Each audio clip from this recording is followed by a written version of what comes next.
Hi, this is E.T. This here is Eddie Machen, #1 contender for Floyd Patterson's world heavyweight title. That's in the late 50s.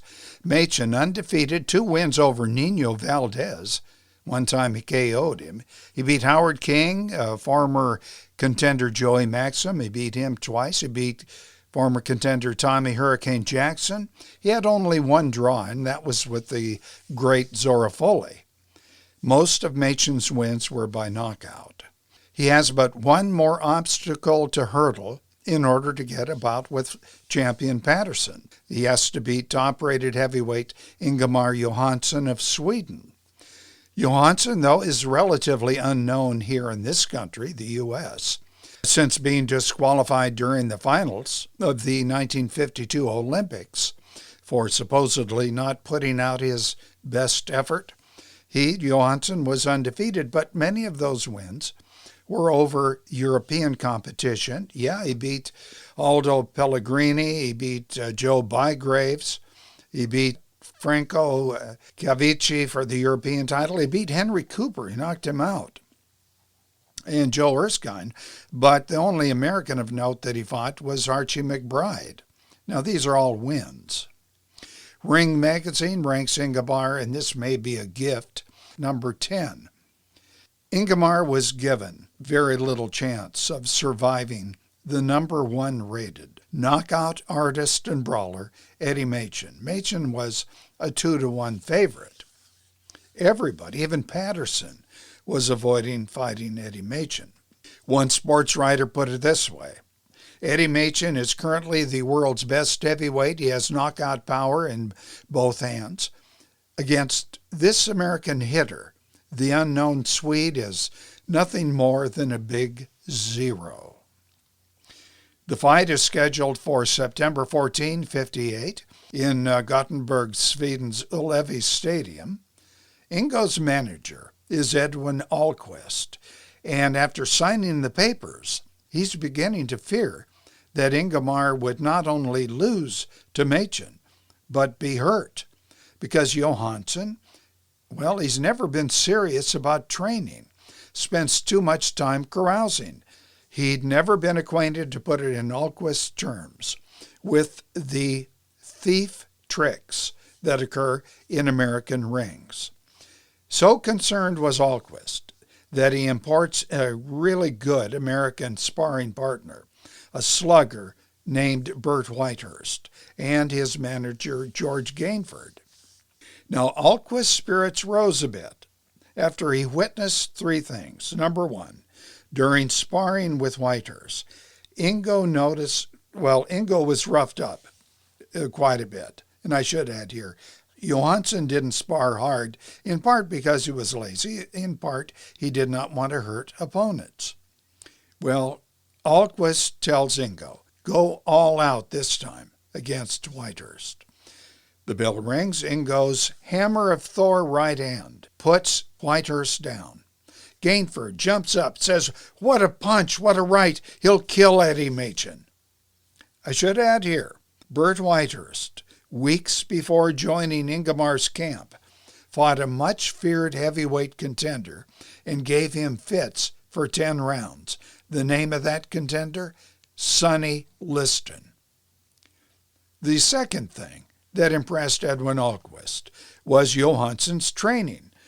He was so worried, Ahlquist was, about this, that after being unable to sleep, before dawn, he drives to Ingo's villa outside of Gothenburg. He parks out of sight. He observes the land in the darkness. It's very steep, very rugged. He sees Ingemar step onto the porch. Ingemar's not an early riser normally. Ingemar sprints up the mountain road with, says Ahlquist, hideous speed and terrible force. He emerges a half hour later, sprinting, says Ahlquist, like a madman. The third thing that relieved Ahlquist was Eddie Machen's posture. Rolf Johansson, Ingo's brother, put it this way: Machen comes in with his head straight up. I cannot believe he's going to box like that. Ingemar's right will get in there quick. Come the fight. It's at Ullevi Stadium, Gothenburg, Sweden. Long queues are outside waiting for a standing room only tickets. Ingemar is asleep on a wooden bench inside. He wakes up, puts on his shoes. Half hour later, he and his seconds are on the way to the ring. Ahlquist is with him too. Steps between the ropes. Edwin Ahlquist said, "I felt a fierce cheer, like a thunderstorm, sweep through the arena." Eddie Machen's already there in the ring. Now, on purpose, he wore layers of clothes. It takes him 15 minutes to disrobe. This is all psych-out tactics. He's glaring at Ingemar all the time. Now, Ingemar does not stare back. Later on, he said, "I never look at opponents before a fight. They're apt to think that you're nervous." The referee is Andrew Smythe.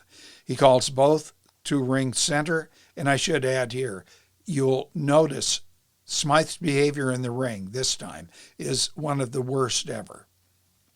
Round one, bell rings. Machen, rod straight, no bob, no weave, comes at Ingemar, firing lefts, drives him into the ropes.